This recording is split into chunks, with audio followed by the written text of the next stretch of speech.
Rise and scale में आपका स्वागत है। तो दिमाग में एक कंपनी शुरू करने का ख्याल है? चलिए इसे सीधे वाई कॉम्बिनेटर की प्लेबुक से समझते हैं, जिन्होंने एयरबीएनबी और ड्रॉपबॉक्स जैसी कंपनियों को बनाने में मदद की है। ये वो सबक हैं जो सिलिकॉन वैली के सबसे बड़े नामों ने सीखे हैं। लेकिन इसमें कूदने से पहले 1 मिनट रुकना जरूरी है। ये समझना कि आखिर इसके लिए असल में लगता क्या है। ये कोई 9 से 5 की नौकरी बिल्कुल नहीं है। ये कोई किताबी ज्ञान नहीं है, बल्कि ये वो बातें हैं जो असल दुनिया में सैकड़ों कंपनियों पर आजमाई जा चुकी हैं। ये सलाह उन लोगों से आ रही है जो खुद इस रास्ते पर चल चुके हैं। और हाँ, एक बात पहले ही साफ कर दें, ये सलाह हर किसी के लिए नहीं है। ये उन लोगों के लिए है जो एक हाइपर ग्रोथ कंपनी बनाना चाहते हैं, एक ऐसी कंपनी जो दुनिया को बदलने का दम रखती हो। तो चलिए इसी सोच के साथ इसमें और गहराई से उतरते हैं। 720 से भी ज्यादा जब ये लेक्चर दिया गया था, वाई कॉम्बिनेटर ने इतनी कंपनियों में पैसा लगाया था। मतलब उनकी हर सलाह के पीछे हजारों घंटों का तजुर्बा और असली डेटा है। किसी भी कामयाब स्टार्टअप की इमारत इन 4 मजबूत पिलर्स पर खड़ी होती है। अगर एक भी कमजोर रह गया ना, तो पूरी इमारत ढह सकती है। आज हम पहले 2 यानी आइडिया और प्रोडक्ट, जो कि पूरी नींव है, उन पर फोकस करेंगे। तो सबसे पहले एक रियलिटी चेक लेते हैं, क्योंकि फिल्मों और मीडिया ने फाउंडर होने की जो एक ग्लैमरस तस्वीर बना दी है ना, वो हकीकत से कोसों दूर है। फाउंडर की जिंदगी पार्टियों और अखबारों में छपने वाली तस्वीरों के बारे में नहीं है। असलियत ये है कि ये एक बेहद तनाव भरा, अकेला और मुश्किलों से भरा सफर है, जहां हर रोज एक नई चुनौती सामने खड़ी होती है। अक्सर लगता है ना कि फाउंडर मतलब अपना बॉस। सच तो ये है कि अब हर कोई आपका बॉस है। आपके कस्टमर्स, आपकी एम्प्लॉयज, आपके इन्वेस्टर्स, आप असल में सबको जवाबदेह हैं। तो सबसे जरूरी बात यह है कि फाउंडर बनना पूरी आज़ादी नहीं, बल्कि एक बहुत बड़ी जिम्मेदारी है।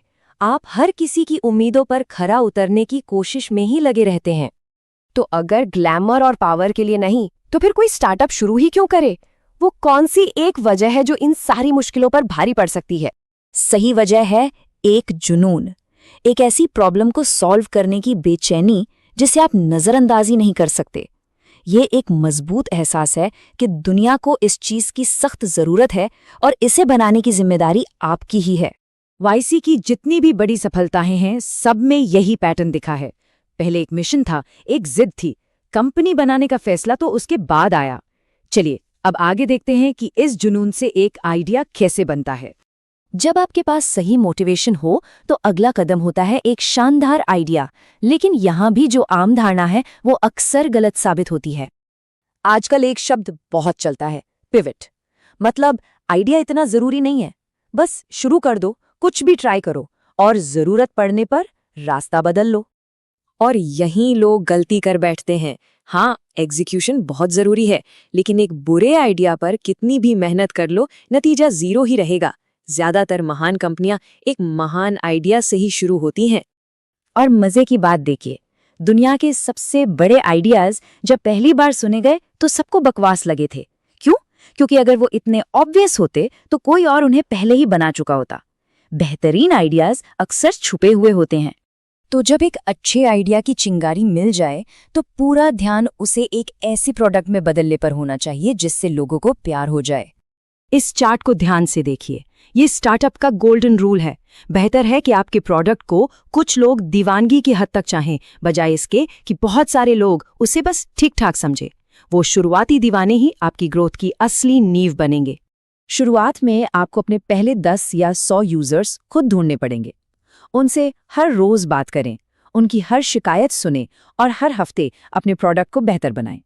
आपका लक्ष्य एक ऐसी मशीन बनाना है जो यूजर के फीडबैक को प्रोडक्ट के फीचर में बदलती रहे, वो भी तेजी से।